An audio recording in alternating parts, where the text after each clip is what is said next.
大家早上好，我是台人小陈。今天我要跟你介绍的户型，地理位置位于 Forest City， 也是入门款，好让你能申请第二家园的购房需求。话不多说，我跟你介绍这个小型的单位，只有517方尺，但是呢，它的设计非常是方形设计，看起来不会很小。来，你跟我一起镜头一起进来。一进到大门，你看右边就能看到这里就是你的厨房，然后煮菜这些。重点是什么？这里又配有窗口，整体的采光跟通风会做得相当好。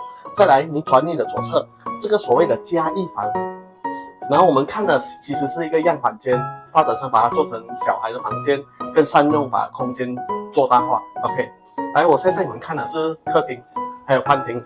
饭厅就在这个位置，这个客厅，你看一下是不是？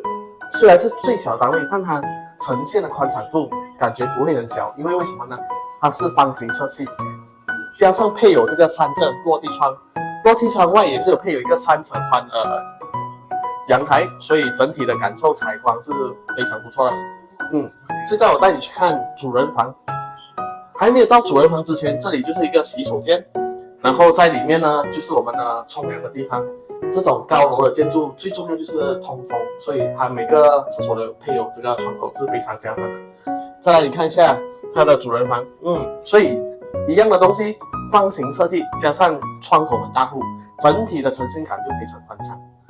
好的，今天我介绍这个最小的房款，接下来你们订阅和按赞，我会介绍更多有关森林城市的单位。